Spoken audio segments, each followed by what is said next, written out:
বন্ধুরা, রিমঝিম বৃষ্টির দিনে মুখরোচক কিছু স্ন্যাক্স খেতে চাইলে ঝটপট এই রেসিপিটা বানিয়ে নিতে পারেন। শুধুমাত্র কাঁচা আলু আর সুজি দিয়ে এই রেসিপিটি খুবই সহজেই বানিয়ে নিতে পারেন। তার জন্যই প্রথমে নিয়েছি মিডিয়াম সাইজের একটা কাঁচা আলু। আলুটাকে আমি খোসা ছাড়িয়ে ধুয়ে পরিষ্কার করে ছোট গ্রেটার সাহায্যে গ্রেট করে নিয়েছি। এবার কিছুটা পরিমাণ জল দিয়ে ধুয়ে পরিষ্কার করে একটা বাটিতে তুলে নেব আর এক সাইডে রেখে দেব।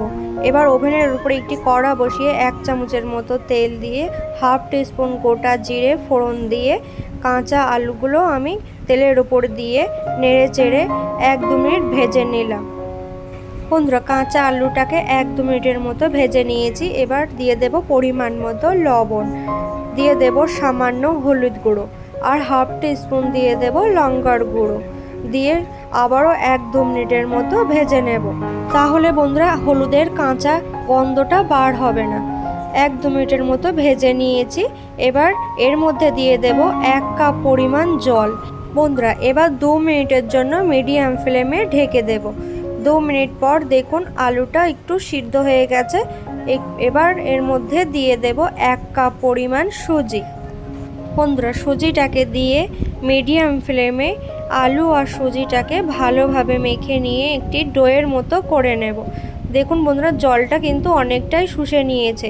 এবার এর মধ্যে কিছুটা পরিমাণ ধনেপাতা কুচি দিয়ে আবারও ভালোভাবে মিশিয়ে নিয়ে সফট একটি ডোয়ের মতো করে নেব। এবার বন্ধুরা কড়া থেকে তুলে নিয়ে একটি পাত্রে রেখে দেব। একটু ঠান্ডা হলে ভালোভাবে আমি ডোটাকে মেখে নেব। বন্ধুরা, ভালোভাবে ডোটাকে মেখে নিয়েছি। এবার কিছুটা পরিমাণ ময়দা ছড়িয়ে দিয়ে আমি গোল মোটা করে বেলে নেব। বন্ধুরা, অবশ্যই বাড়িতে এই স্ন্যাক্সটি ট্রাই করে দেখবেন, খুবই ভালো লাগবে।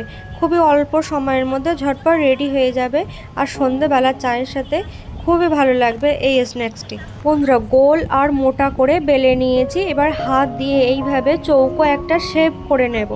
এবার চৌকো শেপ করা হয়ে গেলে একটা ছুরি দিয়ে এইভাবে কেটে নেব। বন্ধুরা, চৌকো শেপ করে ছোট ছোট করে কেটে নিলাম। আপনারা দেখতেই পাচ্ছেন কতটা সুন্দর হয়েছে। এইভাবে আপনারা ঝটপট রেডি করে নিতে পারেন সন্ধ্যেবেলার চটজলদি স্ন্যাক্স। বন্ধুরা, আপনারা দেখতেই পাচ্ছেন কতটা সুন্দর হয়েছে দেখতে। এবার কিছুটা পরিমাণ তেল গরম করে নিলাম। নিয়ে আমি এই স্ন্যাক্সগুলো মিডিয়াম ফ্লেমে উল্টে পাল্টে খুব সুন্দর করে ভেজে নেব। বন্ধুরা, আমি এই স্ন্যাক্সটি শ্যালো ফ্রাই করে নিলাম। আপনারা চাইলে ডিপ ফ্রাই করেও নিতে পারেন। খুবই মুচমুচে আর খুবই টেস্টি হয়ে থাকে। একদিন বানিয়ে খেলে প্রত্যেক দিনই বানাতে মন চাইবে। তো বন্ধুরা, আমি উল্টে পাল্টে মিডিয়াম ফ্লেমে খুব সুন্দর করে ভেজে নিয়েছি। আপনারা দেখতেই পাচ্ছেন কতটা সুন্দর হয়েছে। এগুলো কিন্তু ভীষণ মুচমুচে আর ভীষণ মজাদার হয়ে থাকে। একদিন বানিয়ে খেলে প্রত্যেক দিনই বানিয়ে খেতে মন চাইবে, এতটাই টেস্টি। তো বন্ধুরা, আমার এই স্ন্যাক্সটি কেমন লাগলো অবশ্যই কমেন্ট করে জানাবেন। ভালো লাগলে লাইক শেয়ার করতে ভুলবেন না।